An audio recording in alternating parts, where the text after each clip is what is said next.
Good morning mga besh! Fresh na fresh, no? Bagong ligo tayo. Welcome again to my vlog and the EarLou project. Sa ngayon, tinuloy namin nung Sunday last week yung flooring. So nung una, di ba, 6 layers pa rin nagawa. So tinuloy namin. So medyo makapal-kapal na siya. So ang balak namin ngayon is tapusin to lahat.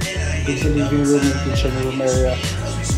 Supposedly sana, yes, kahapon ng gabi. Kaso nung Thursday night, tapos kahapon, masama yung pakiramdam ko. Thank God na hindi naman siya COVID. Nagka-fever lang ako pero okay na naman. And ito ang mga challenge namin ngayon eh. Una, good morning naman ah. So ang challenge namin ngayon, anong challenge? Yung ref. Kasi kailangan namin i-move dito. At ito, mabigat-bigat kasi itong mesa. By the way, kung gusto yung mag-order nito, nagko-custom ang tito ko nito. So, sabihin na lang kami.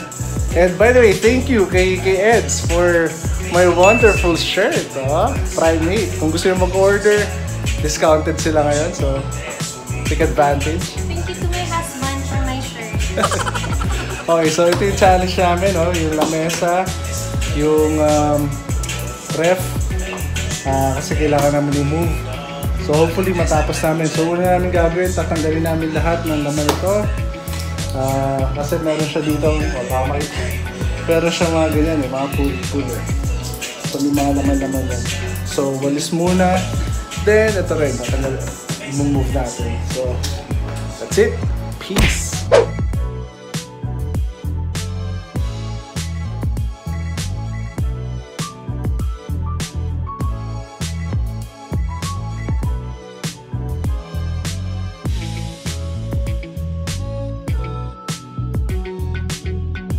Okay no mga besh, tanggalan namin lahat ng mga mabibigat na gamit sa ref. Ngayon, ang gagawin na. Okay, so remove na namin yung ref na.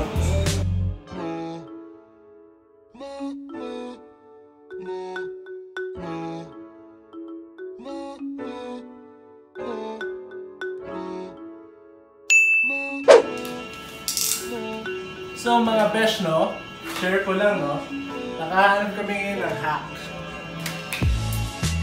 Na mas madali pa lang gumamit ng toothbrush.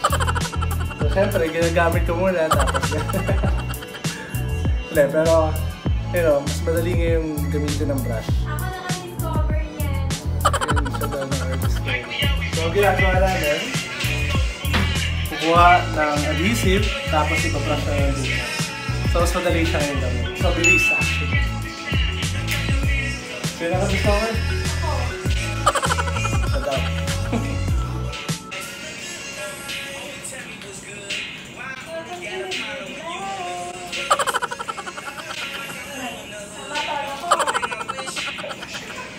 A few moments later. So i-dip na lang yung brush, toothbrush, tapos gano'n mo yun. So mas mabilis siya naman, compare natin ang bagay-bagay natin. So yun yung dahilan kung bakit napabilis yung trabaho namin. Kasi nagawa namin itong pinagbabawal na technique.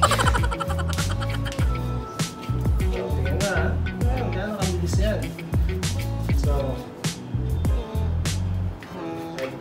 lang. Make sure nyo lang din. You have to make sure that it's evenly coated.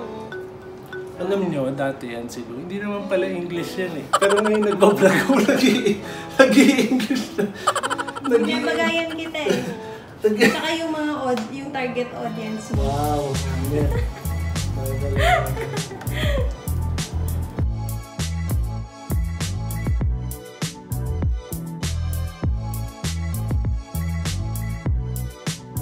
Slide nyo.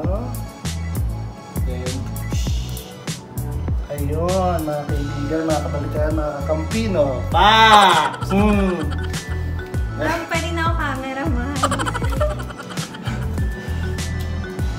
Okay, so after yan, konting palo-palo lang.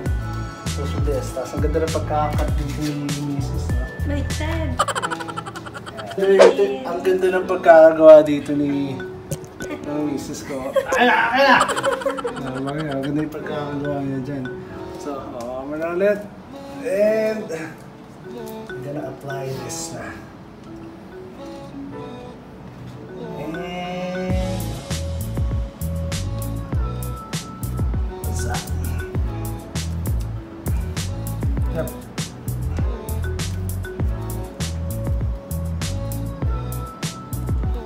Okay. So, ayan.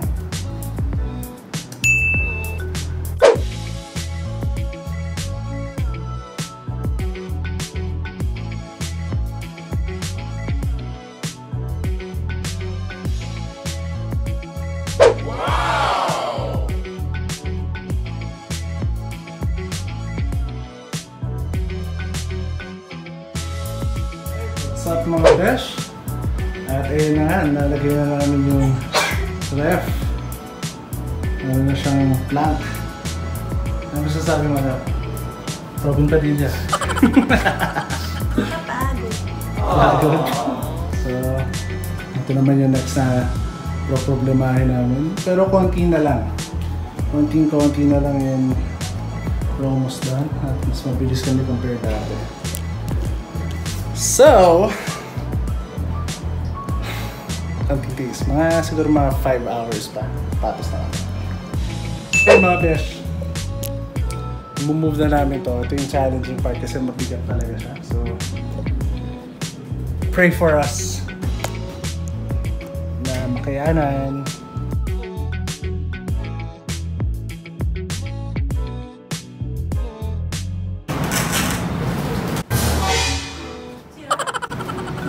Madulas na.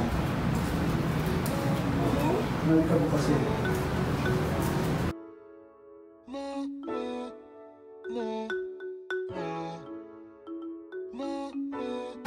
Yay! Tada! Okay, so linisin na lang ulit ito, mga besh. Remove na namin. So, linisin na lang ulit yung marka ng dumi. Then, we're good. We're good.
Last piece.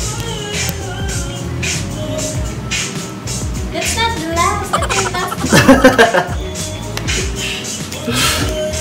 Killjoy. Nangyari nga, last piece na eh. Alright, what's up mga besh?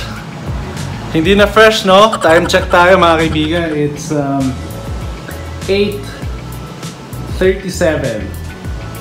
Assume na lang natin. So, after we started 11, so mga 7 hours, we have finally come to the final piece. And I will let my boss, boss, tingnan naman dito boss. Yeah. So I will let Lou do the honor of putting the last piece. Ano yan? May paggamit pa ng paa. Pinapulitan ako na. Ginagawa mo. Ginagawa mo. Pinapinulitan yung paa mo.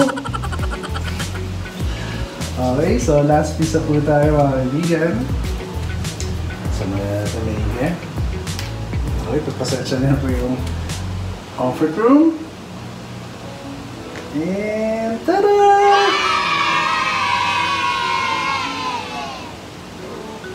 Ayos! Palakpakan naman! Palakpakan na! Palakpakan lang dyan! Napakasimple na po mag-celebrate. Close mo na yung comfort room. O pinupalikat ka. Ako na. Ayos! Woohoo! Woohoo! Woohoo! So finally, natapos na yung buong living room area, kitchen area. Ayan siya, magulo pa. Kasi i-rearrange ulit namin yung bahay. So, yun. Isang kalang medyo marunong kunyari na montage ang papakita namin para makita niyo yung itsura ng bahay. So, again, thank you for being with us. Anong naramdaman mo? Ano naramdaman mo? Fulfilled. Fulfilled? Sulit ba yung ginastos mo? Yeah, meron pa yung bedroom pa. Okay, so yung bedroom na lang namin yung next. Pero ito, masaya na ako sa kinalabasan nitong living room and dining area, kitchen area. So, peace out! God bless!